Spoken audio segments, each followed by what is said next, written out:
గజం కేవలం 4,500 రూపాయలతో 165 గజాల భూమి కేవలం 8 లక్షలు మాత్రమే. నేను మిలాసియా.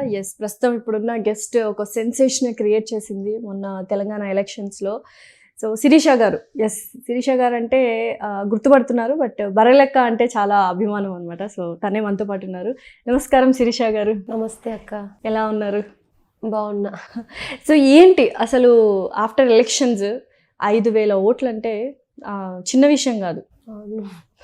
సో ఎలా ఉంది ఇప్పుడు మీ నెక్స్ట్ స్టెప్ ఏంటి, పొలిటికల్గా మీ ఎజెండా ఏంటి అంటే ఎలా అనిపించింది? ఫస్ట్ ఆఫ్ ఆల్ రాజకీయాలు ఎలా అనిపించాయి?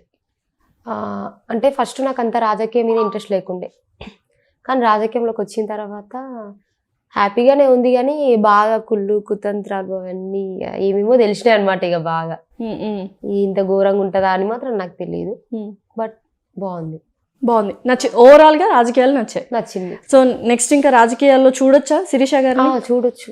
ఎంపీగా కంటెస్టెంట్ చేస్తారు. సో ఎంపీ ఇప్పుడు అదే నెక్స్ట్ ఎంపీ ఎలక్షన్స్ కంటెస్ట్ చేస్తున్నారు. సో ఎలా జరుగుతున్నాయి అన్ని ప్రిపరేషన్స్ అవన్నీ? బాగానే జరుగుతున్నాయి. అవునా? గ్రౌండ్ వర్క్ చేసుకుంటున్నాం ఫస్ట్. ఓకే. సో ఏం చెయ్యాలి అని అంటే ఎలక్షన్స్లో కొంచెం డిఫరెంట్గా ఏదైనా ఆలోచించారా? డిఫరెంట్గా అంటే నేను ఇప్పుడు మనకి ఏదైనా సమస్య వస్తే అధికారి దగ్గరికి వెళ్తాం, అట్లా కాకుండా నేనే వాళ్ళ దగ్గరికి వెళ్ళాలనేది ఒక నా ఇంట్రెస్ట్ అనమాట. సో వాళ్ళ సమస్యలు మన దృష్టికి వచ్చే వరకు ఆగకుండా మనమే వాళ్ళ దగ్గరికి వెళ్ళి వాళ్ళ సమస్యలు మన దగ్గరుండి తెలుసుకుంటే కొంచెం వాళ్ళ పెయిన్ అనేది మనం దగ్గరుండి చూస్తేనే కదా ఏదైనా అర్థమవుతుంది. సో అది చేద్దాం అనుకుంటున్నాను. సో అసెంబ్లీ ఎలక్షన్స్లో అయితే కొంతవరకు ప్రజలకు దగ్గర అయ్యి వాళ్ళ సమస్యలు అడిగి తెలుసుకున్నారు. సో ఎటువంటి సమస్యలతో బాధపడుతున్నారు? సమస్య ఏంటంటే రోడ్లు. ఒక్క ఊర్లో కూడా రోడ్లు చక్కలేవు అసలు. రోడ్లు అసలు అంటే ఓ కాడికి మా ఊరు రోడ్డు కానీ కొన్ని ఊరు రోడ్లు బాగున్నాయి, కానీ వేరే ఊర్లలో అసలు మెయిన్ రోడ్లలో కూడా మా అది బొడ్రాయి అంటారు కదా, అక్కడ కూడా రోడ్లు బాగాలేవు. రోడ్లు స్కూల్లో అయితే పందులు కుక్కలు తిరుగుతున్నాయి, చెత్త తెచ్చి అక్కడే ఇస్తురు, ఇవన్నీ ఘోరంగా ఉన్నాయి. సో ఇవన్నీ మార్చగలను అన్న నమ్మకం మీకుందా? ఖచ్చితంగా ఫ్యూచర్లో మారుస్తుంది. సో ఇదివరకైతే ఇండిపెండెంట్గా పోటీ చేశారు, ఇప్పుడు ఏదైనా పార్టీలోకి వెళ్ళాలన్న ఆలోచన ఏమైనా ఉందా, లేకపోతే మళ్ళీ ఇండిపెండెంట్గానే పోటీ చేస్తారు? అండ్ నెక్స్ట్ ఫ్యూచర్లో రాజకీయాలే మీ ఎజెండా కాబట్టి రాజకీయాల్లోనే ఉండాలి, పొలిటీషియన్ అవ్వాలి అనుకుంటున్నారు, అదైతే అర్థమైంది. సో ఫ్యూచర్లో ఏ పార్టీలోకైనా వెళ్ళే అవకాశాలు ఏమైనా ఉన్నాయి? ఏ పార్టీలోకి అయితే ఏం వెళ్ళను, ఇండిపెండెంట్గానే ఉంటా. మరి ఇండిపెండెంట్గా ఉంటే ఆల్రెడీ మీరు చూసారు, ఇండిపెండెంట్గా మీరు ఎక్స్పీరియన్స్ అయ్యారు. సో మీరు అనుకుంటున్న సమస్యలు, మీరు పరిష్కరించాలనుకుంటున్న సమస్యలు తీర్చడం ఇండిపెండెంట్గా అది కొంచెం ప్రాక్టికల్గా అంత వర్కౌట్ అవ్వదని మీకు కూడా ఒక అంచనా అయితే వచ్చి ఉంటుంది. సో దాని గురించి ఏం ఆలోచించారు? కాదు అంటే చేయడం సాధ్యం కాదు, చేయాలనుకుంటే ఏదైనా సాధ్యం అవుతుంది కదా. అంతేనా? అంతే. ఇండిపెండెంట్గా ఉంటే మామూలుగా విన్ అయినా కానీ, ఇండిపెండెంట్గా కానీ పార్టీ పరంగా ఏ పరంగా విన్ అయినా కానీ ఒక ఎమ్మెల్యేకి రావాల్సిన ఫండ్స్ ఆటోమేటిక్గా వస్తాయి. అమౌంట్ శాలరీ కానీ ఈ కాన్స్టిట్యున్సీని మంచి చేయడానికి ఇంత అమౌంట్ అనేది ఉంటుంది 1 yearకి. సో ఆ అమౌంట్తోన మనం ప్రాబ్లమ్స్ అన్ని సాల్వ్ చేయొచ్చు కదా. ఓకే. పార్టీలా విన్ అయితేనే అమౌంట్ అని కాదు, ఇండిపెండెంట్గా విన్ అయినా కానీ అమౌంట్ వస్తుంది, ఆటోమేటిక్గా వస్తాయి. అవి మన అవసరాలకు యూజ్ చేసుకోకుండా సమాజ సేవకు ఉపయోగిస్తే ఖచ్చితంగా మార్చగలం. అంటే ఒక రకంగా కొంచెం అమాయకత్వము, కొంచెం మంచి చేయాలన్న మంచితనం రెండూ ఉన్నాయి ఈ మాటతో, అంటే ఈ ఆన్సర్తో. నిజంగానే ఇండిపెండెంట్గా మనం చేయొచ్చు, బట్ ఎంతవరకు చేయనిస్తారు? మిమ్మల్ని లాస్ట్ టైం ఎలక్షన్స్లో పోటీ చేయకూడదని అంత రాద్ధాంతం చేసిన ఇరు పార్టీలు ఇప్పుడు ఇలా మంచి పనులు చేస్తాను ఇండిపెండెంట్గా అంటే ఎంతవరకు సహకరిస్తాయి? సహకరించకపోయినా నేనైతే చేసేది చేస్తా. సో ఆల్రెడీ అందరికి అర్థమైపోయింది ఈమె మొండిది, ఎవరు చెప్పినా వినదు అనేసి అర్థమైపోయింది. ఇప్పుడు కొత్తగా నిలబడ్డా కాబట్టి ట్రై చేసిర్రు అనమాట నన్ను అన్ని రకాలుగా తొక్కడానికి. నేను వాళ్ళు ఎంత తొక్కినా నేను అంత పైనకి లేచిన. సో నెక్స్ట్ కూడా తొక్కడం చూస్తారు, ఆ నెక్స్ట్ తొక్కడం చూస్తారు. ఈ లాస్ట్కి ఏమనుకుంటారు, అమ్మాయి మెత్తలో మనం పెట్టుకోలేము, ఊకోవడం బెటర్ అని అట్లా చేస్తాను నేను. సో ప్రాణహాని ఏమైనా ఉందా శిరీష గారికి? ఉంటే ఉందేమో, మరి ఉంటది, ఖచ్చితంగా ఉంటది, మీరేమనుకుంటున్నారు? ఉందని అనుకుంటున్నా. ఉందని సో అనుకుంటున్నారు. తెలుస్తాయి నాకు కూడా కొన్ని ఇట్లా చేద్దాం అనుకుంటారు. నేను ఎంపీగా నిలబడదాం అనుకుంటున్నా కదా, అవును. ఆల్రెడీ ఇప్పటి నుంచే తొక్కడం స్టార్ట్ చేసిరని కూడా నాకు తెలియదు, మీకు ఏం తెలియదు అనుకుంటారు కానీ నాకు చెప్పేళ్ళు కూడా ఉంటారు కదా ఎవరో ఒకరు. కరెక్ట్. సో అన్ని తెలుస్తున్నాయి కానీ దేనికైతే నేను భయపడ. సో ప్రజలు ఏమనుకుంటున్నారు కొల్లాపూర్లో ఇప్పుడు ప్రస్తుతానికి? మీ ప్రజలు, మీ ఇందాక మనం మాట్లాడుకుంటున్నప్పుడు కూడా చెప్పారు, అసలు నా ప్రజలే నన్ను చూసి భయపడుతున్నారు, నేను ఆ ఊరి అమ్మాయిని కాదు అన్నట్టుగా ట్రీట్ చేస్తున్నాను అంటే వాళ్ళ భయాలు వాళ్ళకు ఉండొచ్చు. ఇన్నర్ వాయిస్ ఏంటి వాళ్ళది? అంటే మామూలుగా ఏమనుకుంటారు అంటే వాళ్ళు కొత్తగా వచ్చింది, సో కొత్తగా వచ్చింది కాబట్టి ఉంటుందో ఉండదో, ఈమె ఎట్లుంటుందో. ఇప్పుడు ఎవరినైనా నమ్మరు అంత ఈజీగా. మనం ఒక వస్తువు కొనాలంటేనే ఆలోచించి చూసి ఉంటాం. సో అలాంటిది 5 సంవత్సరాలు ఎన్నుకోవాల్సిన ఎమ్మెల్యేని కాబట్టి వాళ్ళు ఏమనుకున్నారంటే మీ చిన్న ఏజ్ ఉంది, మెయిన్ నా ఏజ్. వాళ్ళ ప్రాబ్లం ఏంటంటే నా ఏజ్, కరెక్ట్. మీ చిన్న ఏజ్ అంటే అనుభవం లేదు, అదే అనుకున్నారు ఇక. కానీ నాకు చాలా అనుభవం ఉందని వాళ్ళు అర్థం చేసుకోలేకపోయారు అనేది చిన్న బాధ. అసలు నేనే అడుగుతున్నా, ఎటువంటి అనుభవం మీరు పొందారు ఈ జర్నీలో? చిన్నప్పటి నుంచి హ్యాపీగా ఉండి డబ్బులో పెరిగిన వాళ్ళకి డబ్బు వాల్యూ అనేది తెలియదు. ఒక పేదరికం నుంచి వచ్చిన వాళ్ళు విన్ అయ్యారనుకో, పేదరికం ఇంకొకరు బాధపడొద్దని ఆలోచిస్తారు. నేను ఎన్నో అనుభవించిన, డబ్బు పరంగా కానీ మనుషుల మాటలు కానీ చాలా అనుభవించిన. సో రేపు నాలాగా ఎవరు కావద్దనే నేను ఆలోచిస్తాను. డబ్బున్న వాళ్ళకి కొంచెం తెలీదు బంధాలు అవన్నీ. సో నన్ను గెలిపించింటే కాన్స్టిట్యున్సీ మొత్తం మార్చేసేదాన్ని అంతేనా? ఖచ్చితంగా. కానీ నెక్స్ట్ అయినా ట్రై చేస్తా. కొల్లాపూర్ కాన్స్టిట్యున్సీలో ఎమ్మెల్యేగా ఖచ్చితంగా గెలిచిన దగ్గర వదిలిపెట్టాను ఇక. సో ఖచ్చితంగా అంటే నెక్స్ట్ ఎలక్షన్స్ టైంకి అంతా ఒక కార్యాచరణ అయితే సిద్ధం చేసుకున్నారా? ఈ 5 ఏళ్ళు స్టార్ట్ చేసిన ఆల్రెడీ. ఏం చేస్తున్నారు? మీరు ఇప్పుడు కొంతమంది చదువుకోలేని సిచ్యువేషన్స్ లో ఉంటారు పిల్లలు, సో వాళ్ళని కలెక్ట్ చేస్తున్నా, వాళ్ళని చదివించడానికి. డబ్బులు ఎక్కడి నుంచి వస్తుంది? నాకు డబ్బు ఏం లేదు, మనం ఒక మంచి పని చేస్తే ఆటోమేటిక్ గా ఏదో ఒకటి అవుతుంటది. అవునా? సో నాకు ఎంతో కొంత ఎలక్షన్ అమౌంట్ కొంచెం మిగిలింది. సో మిగిలిన కాడికి నాకు ఏం వద్దు. సో ఇప్పుడు నేను ఒక మంచి పని చేస్తున్నాను చెప్పేసి ఆ మంచి పనిలో మా వంతుగా మా చేయి కూడా ఉండాలని ఎంతో మంది నాకు డబ్బులు హెల్ప్ చేసి. ఫండింగ్ వచ్చిందంటారు మీరు లాస్ట్ టైం ఎలక్షన్? వచ్చింది. అయితే ఆ ఫండ్ నా స్వార్థంగా నా అవసరాలకు కాకుండా వాళ్ళు నా మీద ప్రేమతో నేను మంచి చేస్తున్నానే కదా నాకు ఇచ్చింది. కరెక్ట్. సో అదే నేను ఇంకొకరికి మంచి చేస్తే ఇంకా బాగుంది. ఆ డబ్బు మంచి పనులకే ఉపయోగిస్తాను. ఓకే. సో మొత్తం అంతా సిద్ధం చేసుకున్నారు, ఎవరెవరిని చదివించాలి ఏంటి?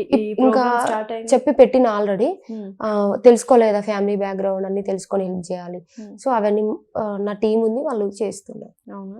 సో ఇంట్లో వాళ్ళు ఎలా స్పందించారు? వాళ్ళు ఎందుకంటే తమ్ముళ్ళు చాలా చిన్న తమ్ముడు చాలా ప్రాబ్లం ఫేస్ చేశాడు మీ డెసిషన్ వల్ల. యాక్చువల్గా చెప్పాలంటే మీరు ఏడవడం కూడా జరిగింది ఆ వీడియోలో. నిజంగా అందరు కన్నీరు మున్నీరు అయిపోయారు. అసలు ఎలా ఉంది ఇప్పుడు? తను సపోర్ట్ చేస్తున్నాడు అంటే చిన్న పిల్లడు, మీ వయసే చిన్నది. అవును. తమ్ముడు అంటే ఇంకా చిన్న వయసు కాబట్టి అక్క ఎందుకు మళ్ళీ నన్ను కొడతా ఇలా ఏమైనా మాట? అలా ఏం లేదు, మనం మంచి చేసినప్పుడు అట్లనే వస్తాయి. తర్వాత మనం ఆటోమేటిక్గా మనకు ఒక పొజిషన్ వచ్చి మనం మంచి చేస్తుంటే మనకు ఇప్పుడు నాకేమైనా చెడు జరిగితే 100 చేతులు ఉన్నాయి కాపాడడానికి. ఇప్పుడు నేను ఇంకా మంచి చేస్తే 1000 చేతులు అవుతాయి. సో ఇప్పుడు ఎంత బలగం ఉంది శిరీష గారు? ఉంది, చాలా ఉంది. అవునా? 100లో ఉంది, లక్షల్లో ఉందా? సూపర్. సో ఎంపీ ఎలక్షన్స్ కి ఆల్రెడీ మీరు సిద్ధం చేశారు. ఏమైనా బెదిరింపు కాల్స్ కానీ లేకపోతే? కాల్స్ ఇట్లా రావట్లేదు, కాల్స్ అయితే ఏం రాలేదు, కానీ కుట్రలు ఉన్నాయి, చేస్తున్నారు. అంటే ఏ కైండ్ ఆఫ్, ఎక్కడి నుంచి వచ్చిందంటే తెలిసిన వాళ్ళే చెప్పారు? ఏమని చెప్పారంటే కొంచెం జాగ్రత్తగా ఉండు, ఇట్లా చేస్తురు, ఎక్కడో కాదు నీ చుట్టుపక్కల నేను ఊర్లో వాళ్ళే, మా ఊరు కాదు వేరే ఏరియాలను మాకు దగ్గర వాళ్ళు అనమాట. సో వాళ్ళు ఇట్లా చేస్తున్నారు, కొంచెం జాగ్రత్తగా ఉండు అని చెప్తున్నారు. ఇంకా మరి అంటే ఎలాంటి జాగ్రత్తలు తీసుకుంటున్నారు? నేనేం జాగ్రత్త, హైదరాబాద్ వచ్చేసారు ఇక్కడికి, సింపుల్ గానే వచ్చారు, ఏదైనా జరగచ్చు. సో ఇంట్లో వాళ్ళకి భయపడ్డం కానీ మీరు ఏమైనా కొంచెం జాగ్రత్తలు తీసుకోవడం కానీ అట్లా ఏమైనా? నేనేం జాగ్రత్తలు తీసుకోవట్లేదు, మీరే చూసిరు ఒక్కదాన్ని వచ్చిన. అంతేనా? ఎందుకు భయపడడం, ఏం భయపడను. పుట్టినాం, ఏదో ఒకటి సాధించాలి, పోవాలంతే. సో ఏం సాధించాలి అనుకుంటున్నారు? ప్రజల సేవని అనుకుంటున్నారు? అంతే, ప్రజల సేవ చేయాలి. ఇంకా బర్రెల కంటే ఒక బ్రాండ్ అని తరతరాలకు చెప్పుకునేటట్టు. ఎగ్జాంపుల్ చాకలి ఐలమ్మ ఉంది, ఝాన్సీ లక్ష్మీబాయి, వాళ్ళని నేను చూడలే, కానీ రేపు మా పిల్లలు కూడా ఇట్లా ఫ్రీడమ్ ఫైటర్స్ ఇట్లా ఉంటది కదా. సో నన్ను కూడా అట్లా గుర్తుపెట్టుకుంటట్టు మొత్తం బర్రెల కంటే బ్రాండ్ ఇంకా సో చరిత్రలో నిలిచిపోవాలని చూస్తున్నారు. సో ఇవన్నీ సాధ్యం అవుతాయి అంటారా? అంటే ఇందాక చెప్పారు ఏది అసాధ్యం కాదు అని, కరెక్టే. సాధ్యం కాదనుకుంటే కాదు, సాధ్యం అవుతుందంటే అవుతుంది. సో ఇప్పుడు ఇంతకుముందు కేసీఆర్ గారి పాలన నచ్చకో లేకపోతే తిరుగుబాటు చేసో ఉద్యోగాలు ఇవ్వడం లేదనో, జాబ్ క్యాలెండర్స్ లేవనో, నిరుద్యోగ సమస్య ఎక్కువైందనో మీరు పోరాటం అక్కడ నుంచే బీజం స్టార్ట్ అయింది, ఆ వీడియో నుంచే. ఆ వీడియోలో ఉద్యోగాల సమస్య గురించే. సో ఇప్పుడు పాలన, రేవంత్ రెడ్డి గారి పాలన ఎలా ఉంది? ఆయన జాబ్ క్యాలెండర్స్ రిలీజ్ చేస్తా అంటున్నారు. అండ్ అందులో ఇవాళ టీఎస్పీఎస్సీతో సమీక్ష కూడా ఉంది. సో 2 లక్షల ఉద్యోగాలు ఇస్తాము అంటున్నారు. ఇస్తే హ్యాపీనే కదా, అందరికంటే ముందు నేనే ఎక్కువ హ్యాపీగా. అవునా? సో ఒకవేళ ఆయన పాలన కేసీఆర్ గారి పాలనతో పోల్చుకుంటే ఆయన పాలన ఒక 1 మంత్ చూసారు కదా, 1 మంతే కదా అయ్యింది, అప్పుడే ఎట్లా తెలుస్తుంది? అంటే ఆల్మోస్ట్ కొంచెం ఒక ఐడియా వచ్చి ఉంటుంది కదా. మంచిగానే ఆయన ఉంది. చూస్తున్న శాఖలు, విద్యుత్ శాఖలో అవకతవకలు తీయడం కానీ, లేకపోతే పోలీసు శాఖలో ప్రక్షాళన చేయడం కానీ, సో ఈ మెట్రో, ఈ పనులు ఇవన్నీ ఆయన స్టార్ట్ చేశారు కదా. సో ఎలా ఉంది ఆయన గురించి? మంచిగా ఉంది, నాకు తెలుసు మంచి జరుగుతుంది ఖచ్చితంగా. ఎందుకంటే ఆయన కూడా చదువుకొని ఇవన్నీ అనుభవించిన వ్యక్తి కాబట్టి మంచిగా జరుగుతుంది. ఇంకా ముందు ముందు చూస్తుంటే తెలుస్తుంది అక్క, ఇప్పటికైతే మంచిగా ఉంది. అవును. సో కేటీఆర్ గారి గురించి ఒక మాట చెప్పు శిరీష గారు, అంటే ఏం చెప్తారు? ఏం చెప్తాం అక్క, ఏం లేదు చెప్పడానికి, ఆయన కూడా మంచి వ్యక్తి లేండి. అంతేనా? అంటే ఏం లేదా చెప్పడానికి, అంటే మీ ఒపీనియన్ ఏంటి కేటీఆర్ గారి గురించి? ఏం లేదక్క. ఎందుకు భయపడని అన్నారు? మీ ఒపీనియన్ చెప్పడానికి ఇప్పుడు ఎందుకు? ఐటీ మినిస్టర్ కదా ఆయన. సో ఆయన పర్ఫెక్ట్గా మంచిగా ఒక హైదరాబాద్లో చాలా వరకు ఒకప్పటికి ఇప్పటికి చాలా చేంజ్ అయ్యింది. సో అది ఆయన గ్రేట్ అన్నమాట. అంతే అంటారు. కేసీఆర్ గారి గురించి చెప్పమంటే ఏం చెప్తారు? ఆయన కూడా మంచిగా, అందరు మంచి అక్క. మళ్ళీ ఎందుకు తిరుగుబాటు చేశారు అంత మంచి? తిరుగుబాటు అంటే నిరుద్యోగుల నిర్లక్ష్యం చేసింది మెయిన్. ధరని నాకు బాధ అనిపించింది. ఈ నిరుద్యోగుల నిర్లక్ష్యం చేయడం అనేది ఇంకా బాధ, చాలా బాధ అనిపించింది. సో ఇవన్నీ ఒక ఎత్తు అయితే, నాన్నగారు చాలా దారుణంగా వీడియో చేయడం జరిగింది, దారుణంగా మాట్లాడడం జరిగింది. ఒక ఆడపిల్ల గురించి ఎవరు అలా మాట్లాడకూడదు, కన్న తండ్రి అలా మాట్లాడాడు. సో దేనివల్ల అసలు ఏంటి ఆయన ఎందుకు అలా మాట్లాడాల్సి వచ్చింది? ఎంత డబ్బు ఆయన తీసుకున్నారు? ఇవే అడుగుతున్నాను, ఎందుకంటే ఆయన చేసిన ముమ్మాటికి మెయిన్. ఎందుకంటే చాలా నాకు వచ్చిన ప్రెజర్ అయితే వచ్చింది, విత్డ్రా చేసుకోమని వచ్చినాయి. తర్వాత ప్రచారం ఆపే ఇప్పుడు కాడికన్నా మేము ఇట్లా అమౌంట్ వేసామని చాలా వచ్చినాయి. నేను దేనికి తగ్గలేదు, ప్రచారం జోరుగా సాగింది. మా తమ్ముని పైన దాడి జరిగింది ఫస్ట్, తర్వాత దానికాడ కూడా నేను వెనకడుగు వేయలే, నాది నేను చేసిన ఏ విధంగా పోతలేదు, మీరు మానసికంగా దెబ్బతీయాలని ఆ విధంగా కూడా చేసిండ్రు. సో ఆ అమౌంట్ 1 lakh ఇచ్చిరని నాకు తెలిసింది. నాన్నకు 1 lakh ఇచ్చిరంట. ఇక తాగిపించి వీడియో చేయించారు. సో వెనకాల ఆల్రెడీ వేరే వాళ్ళ వాయిస్ వినిపిస్తుంది వీడియోలో, వేరే వాళ్ళు చెప్తారు ఇట్లా చెప్పు అని చెప్తారు. సో ఏదేమైనా కానీ వేరే వాళ్ళ మాటలని, ఒక తాగుడుకు బానిసైన వాళ్ళు చాలా మంది ఫాదర్స్ ఉన్నారు, కానీ వాళ్ళ పిల్లల గురించి చెడ్డ చెప్పిన వాళ్ళు లేరు. సో నేను మామూలుగా కొన్ని న్యూస్లలో చూసిన, తండ్రి ఇట్లా చేసిండు పిల్లల్ని అట్లా చూడడమే, అంటే పేపర్లో చూడడం, న్యూస్లలో చూడడం, కానీ డైరెక్ట్ చూడడం అంటే మా ఫాదర్ ఏమో తెలిసి అయినా నేను ఫస్ట్ టైం చూడడం. సో నాకు ఫాదర్గా చెప్పుకోవడం కూడా ఇష్టం అనిపిస్తలేదు. సో ఇప్పుడు ఎందుకు ఆయన అలా అంటే మీ మధ్య ఆయనకి మెంటల్ కండిషన్ సరిగ్గా లేదు. ఆయన చాలా డేస్ అయితే ఇంట్లోకి వెళ్ళిపోయి ఆయనకి ఇంకా మైండ్ సరిగ్గా లేక శ్రీశైలం అక్కడిక్కడ అడుక్కుంటున్నాడు, బిచ్చపుల్ లెక్క అడుక్కుంటే. నా ఫ్రెండ్స్, మా తమ్ముడు ఫ్రెండ్స్ ఇట్లా మీ నాన్న తిరుగుతుండు, ఎన్ని రోజులున్నా మీ నాన్న మీకు కావాలి అది ఇదని చెప్తే మేము తీసుకొచ్చి హెల్త్ బాగాలేకుంటే కాలు అవన్నీ ఫ్రాక్చర్ అయినాయి అనమాట. సో అవన్నీ తీసుకొచ్చి మంచిగా చేసుకున్నాం. మేము చేసిన తర్వాత మళ్ళీ వెళ్ళిపోయిండు, సందు కాలేదు ఇంట్లో, ఏం సందు కాలేదేమో. ఇక మళ్ళీ అమౌంట్ తీసుకొని వెళ్ళిపోయి ఇక ఎక్కడ డబ్బులు లేవు, కరెక్ట్ టైంలో వీళ్ళు దొరికించుకొని డబ్బులు ఇచ్చి తాగిపించి చెప్పించారు వీడియో. అందులో ఏది నిజం కాదు, అన్ని అవాస్తవాలే. ఇంకా అవాస్తవాలే అంతే ఉంటే ఇక అవాస్తవాలే. ఇక నిజాలు ఉన్నా కానీ దాని గురించి నేనేం చెప్పను. ఇక ఆయన చెప్పిన దానిలో ఒక్కటి నిజం ఉంది. సో కానీ దాన్ని కూడా నేను తప్పుగా భావించట్లేదు. కొన్ని లైఫ్లు ఉంటాయి, అన్ని కరెక్ట్గా ఉండవు కదా. 5,000 ఉన్నాయి, 5,000 కరెక్ట్ ఉండవు కదా. కరెక్ట్. ఇక అదేదో చిన్న ఏజ్లో మిస్టేక్ అయిపోయింది, తర్వాత నేను అవి కొన్ని వదిలేసుకొని హ్యాపీగా ఉన్నాయి ఇప్పుడు. Of course, ఇప్పుడు అది- నాకు ఈ దారికి వెళ్ళి పోతున్నా, ముండ్లు ఉన్నాయి, మంచి దారి నేను వెతుక్కుంటా, అవునా కాదా? కరెక్ట్. ఈ దారిలో పోయినా నాకు ముండ్లు కనబడ్డాయి, నాకు వద్దు ఆ దారిని వదిలేసుకొని ఇప్పుడు నా దారిలో నేను వెళ్తున్నా.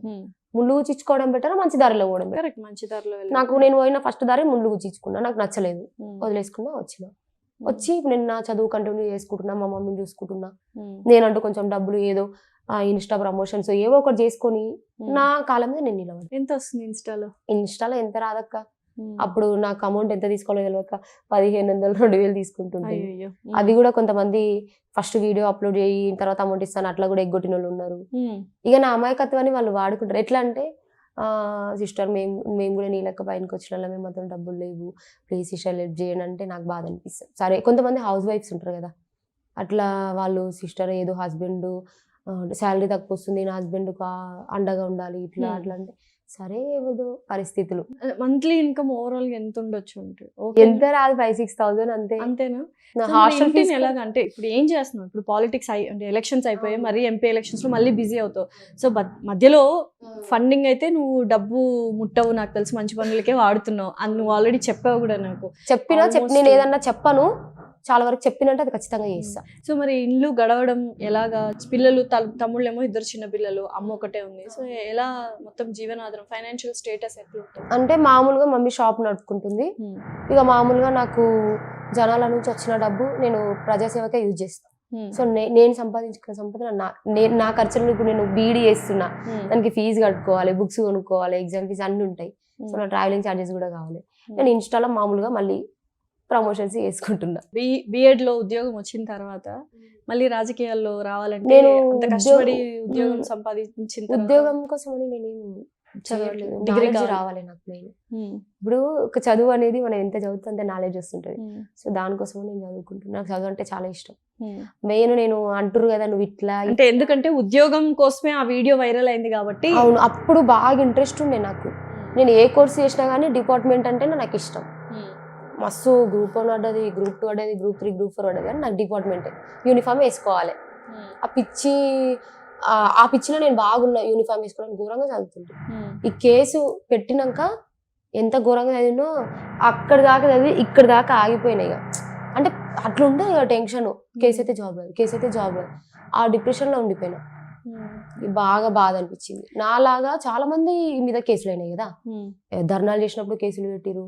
సో ఇది కాదు, ఏదో ఒకటి పోరాటం చేయాలి. రేపు నాలాగా ఇంకొకరు అనుభవించకూడదు. ఇప్పుడు ఏదైనా కానీ మనం చెప్తేనే, ఇప్పుడు ఒక వ్యక్తి తప్పు చేస్తున్నారు, అరే నువ్వు తప్పు చేస్తున్నావు అంటే ఇది తప్ప అని అర్థమవుతుంది వాళ్ళకి. మనం ఏమనుకుంటుంటే ఉంటే ఏమర్థమవుతుంది? నోటిఫికేషన్ రానప్పుడు నేను నోటిఫికేషన్స్ వస్తలేవు, బర్లను కాసుకుంటానని చెప్పిన 1 month నోటిఫికేషన్ వచ్చింది. ఇప్పుడు ఏదైనా మిస్టేక్ చేస్తేనే, అది ఎంత పెద్ద పొజిషన్ కానీ ఎవరైనా కానీ మనం ఇది అని మన బాధ చెప్పుకుంటేనే అరే ఈమెకి ఇది బాధ అవుతుంది, ఇది కరెక్ట్ చేద్దాం అనుకోవాలి. కానీ ఈమె ఇట్లా చెప్తుంది కదా అని ప్రశ్నించే గొంతును తొక్కుదామంటే ఇట్లనే లేస్తారు ఇక మనం.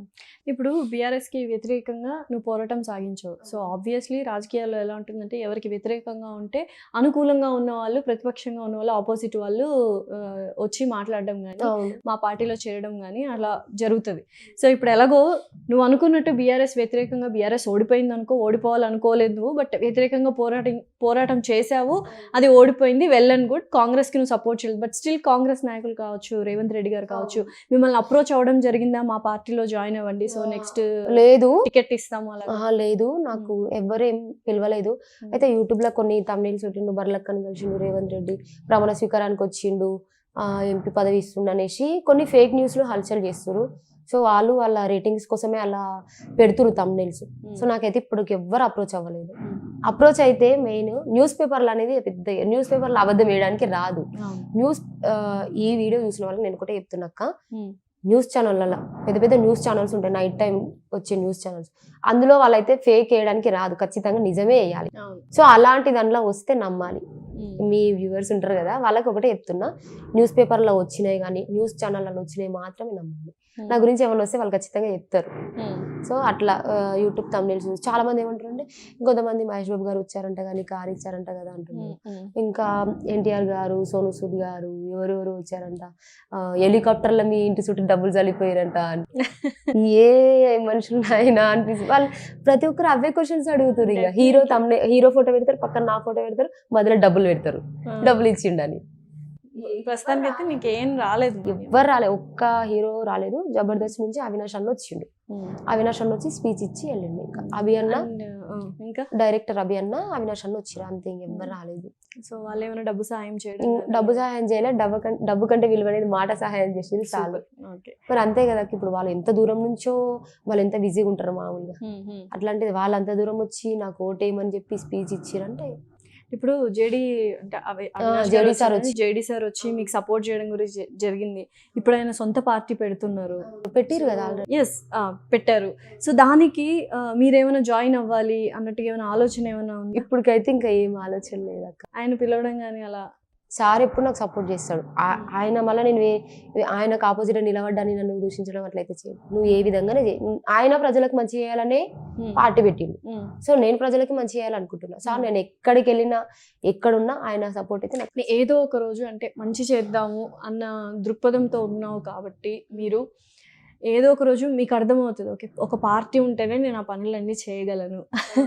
సో అలాంటప్పుడు ఖచ్చితంగా జేడి గారిని ఆశ్రయిస్తారా? అప్పుడు ఆ సిచ్యువేషన్ వచ్చినప్పుడు అక్క ముందే ఎప్పుడు ఏమనిపిస్తుంది అప్పుడు అదే చేయాలి. ఇప్పుడే అనుకుంటే ఇక అది ఒక మైండ్ ఉండిపోతుంది కదా. మొన్న వైఎస్ జగన్మోహన్ రెడ్డి గారు కూడా అవును పవన్ కళ్యాణ్ గారి కంటే బర్రెలక్క చెల్లెమ్మ చాలా బెస్ట్, చాలా 100 రెట్లు బెస్ట్ అన్నారు. సో దాని మీద మీ కామెంట్ ఏంటి? జగన్ గారు మెచ్చుకోవడం నాకు హ్యాపీయే, కానీ పవన్ కళ్యాణ్ గారిని తక్కువ చేయడం నాకు మంచిగా. బట్ అంటే ఆఫ్ కోర్స్ పవన్ కళ్యాణ్ గారి గురించి కాకుండా అక్కడ వాస్తవం ఏంటి అనేది చూసారు అక్కడ. అదే సో ఇప్పుడు బర్లకి ఇట్లా ఓటింగ్ వచ్చింది, ఆమె చాలా గ్రేట్ అని అక్కడికాడికి అంటే అయిపోతుండే. కానీ ఇట్లా పవన్ కళ్యాణ్ తక్కువ అది ఇది అనడం సరే, ఎవరిది వాళ్ళకు ఉంటుంది. నా మీద ఉండే అభిమానం నా మీద ఉంటుంది, ఆయన మీద ఉంటే ఎవరి అభిమానం వాళ్ళకి. ఇప్పుడు 10 మంది ఉన్నప్పుడు 10 మంది మీద 10 మంది అభిమానం ఉంటుంది. సో ఇక ఆయన తక్కువ చేయడం అనేది నాకు కొంచెం బాధ అనిపించింది. ఇప్పుడు అందరూ చాలా ఇన్స్పిరేషన్ గా తీసుకుంటున్నారు శిరీష గారు మిమ్మల్ని. సో ఒక నిజంగానే ఒక యూత్ ముందుకు రావాలి. ఇప్పుడు పాలిటిక్స్ లో అందరూ డాక్టర్లు, ఇంజనీర్లు, యుఎస్లు అక్కడికి ఇక్కడికి వెళ్ళిపోతున్నారు, లేకపోతే ఏదో ఒక జాబ్ వెతుక్కుంటున్నారు, గవర్నమెంట్ జాబ్. పొలిటీషియన్ అవ్వాలని ఎవరు అనుకోవట్లేదు. అండ్ సినిమాలో చూపించినట్టుగా చాలా వరకు నిజంగా ఒక యూత్ ఐకాన్ లాగా మీరు వచ్చారు. వైఎస్ షర్మిల గారిని కూడా చాలా మంది ఒక యూత్ ఐకాన్ గానే చూస్తారు. బట్ స్టిల్ మిమ్మల్ని చూసి చాలా నేర్చుకోవాలి అని ఒక మాట అన్నారు. సో దాని గురించి మీరేమంటారు? చాలా హ్యాపీగా అనిపించింది. ఇంకా ఏమన్నారంటే నన్ను ఇన్స్పిరేషన్ గా తీసుకొని చాలా మంది నెక్స్ట్ ఎంపీ ఎలక్షన్ లో పోటీ చేస్తున్నారు.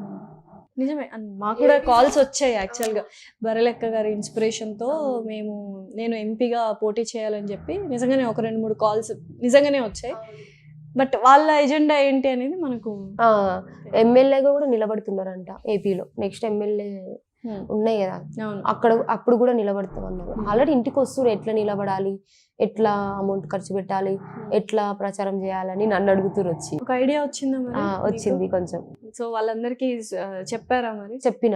సో ఏం కావాలనుకుంటున్నారు అండ్ ప్రజలకు ఏం చెప్పాలనుకుంటున్నారు? ఎంపీ ఎలక్షన్స్ కూడా దగ్గరలో ఏం చెప్పాలనుకుంటున్నారు? ప్రజలకు ఏం చెప్పాలనుకుంటున్నా అంటే నెక్స్ట్ ఎంపీగా నేను ఖచ్చితంగా నిలబడతా. ఎలాంటి ఒడిదుడుకులు వచ్చినా ఏం వచ్చినా ఇక ఒక అడుగు వేసినాక సరే, ఏదో నాకు నష్టమయ్యో లాభమయ్యో ఏదో ఒకటి మంచి చేద్దామని వచ్చేసిన. సో నన్ను కూడా గుర్తించి నన్ను గెలిపించండి, ఏదో ఒక విధంగా గెలిపించండి. తర్వాత నేను ఏమైనా మంచి చేయకుంటే వాళ్ళందరిలో నేను ఒక ఉండేదాన్ని కదా. సో అమ్మాయిని కాబట్టి కొంచెం జాలిగుణం అనేది ఖచ్చితంగా ఉంటది. ఓకే, కాబట్టి ఖచ్చితంగా నేను 100% మంచి చేస్తాను. సో ప్రస్తుతానికైతే ఏ పార్టీలో చేరట్లేదు, పార్టీలో చేరే ఉద్దేశం కూడా లేదు ఇప్పుడు ప్రస్తుతానికి. ఇప్పుడైతే ఫ్యూచర్ లో ఉండొచ్చు, ఏమో చూద్దాం. Okay, thank you so much. Thank you.